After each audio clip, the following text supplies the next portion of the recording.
à tous et à toutes, je suis Aline, coach de l'âme et de destinée. J'espère que vous allez tous et toutes bien. Alors, je vous reviens cet après-midi avec une autre vidéo d'édification. Comme d'habitude, bien avant de rentrer dans le vif du sujet, j'aimerais rendre grâce au Seigneur pour ce moment que nous allons passer ensemble. Excellent Père de grâce, mon âme te loue, mon âme te bénit, mon âme te rend des multiples actions de grâce.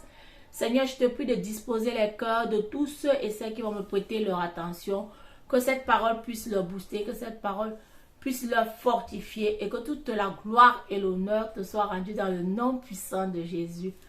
Amen. Je remercie tous mes nouveaux abonnés, tous mes anciens abonnés. Toi qui n'es pas encore abonné sur ma chaîne, je t'invite à le faire, ça ne coûte absolument rien.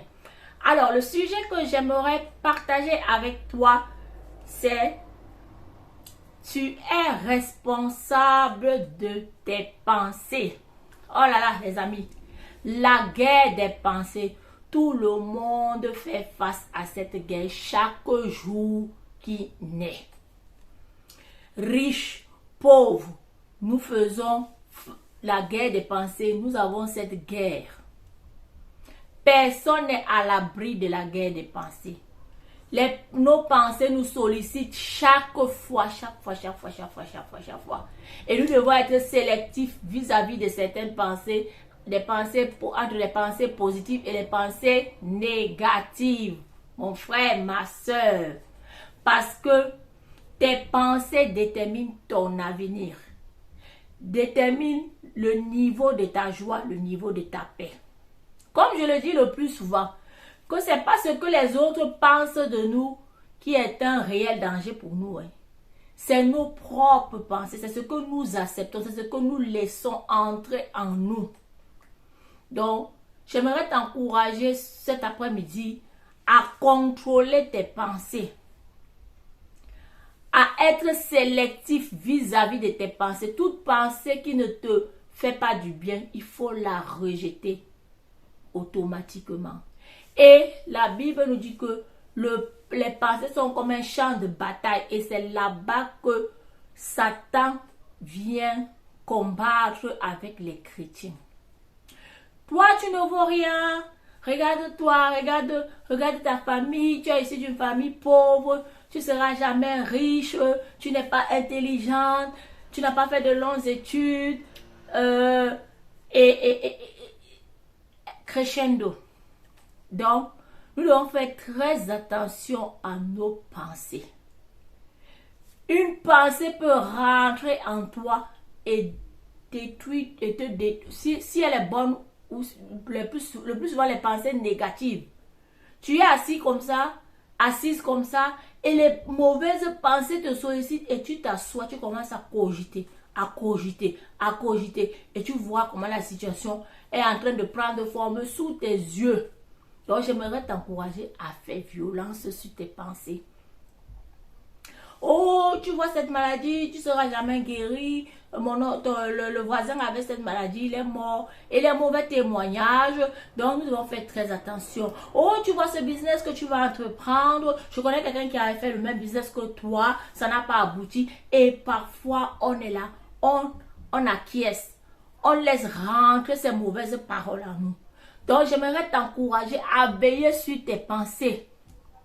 Qu'est-ce qu'il y a dans tes pensées? La Bible dit qu'un homme est égal, dans Proverbe 23, le verset 7. Un homme est égal à la somme de ses pensées. Moi, je ne vais jamais réussir. Moi, je ne vais jamais trouver un bon mari. Moi, je ne vais jamais voyager. Et tu veux qu'on fasse quoi? Tu dois d'abord te délier parce que tu t'es lié toi-même avec tes propres pensées. Et personne ne peut te délivrer. Donc, il faut que tu te répandes et que tu renonces à cette mauvaise parole que tu as déclarée sur ta propre vie, mon frère, ma soeur. Je ne vais jamais réussir dans cette vie. Je ne vais jamais travailler dans telle société. La société là, c'est pour les vrais gens. Oh, je n'ai pas de relation dans cette société. Je ne suis pas sûre qu'on va m'embaucher. Ma soeur, mon frère, arrête-toi. Arrête de t'auto-flageller.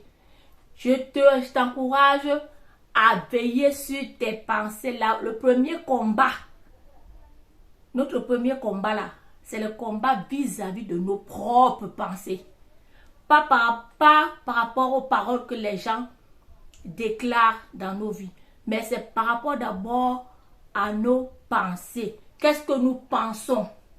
Donc, la Bible nous dit que tout ce qui est honorable, ça c'est Philippiens 4, je crois, le chapitre 4, le verset 8 à 9, que tout ce qui est honorable, tout ce qui est juste, tout ce qui est digne de louange, soit l'objet de nos pensées. Mon frère, ma soeur, arrête d'alimenter les pensées négatives dans ta vie. Il faut que tu saches que l'ennemi ne va pas te lâcher. Oui, nous avons été sauvés, mais ce n'est pas fini, on n'est pas encore allé au ciel.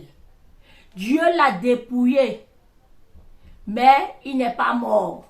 Il est rusé et il se sert de tes pensées pour t'anéantir, pour te détruire. Ce marché, ton marché n'aboutira pas. Tu ne vas pas atteindre tes chiffres d'affaires. Tes affaires ne marcheront pas. Fais très attention.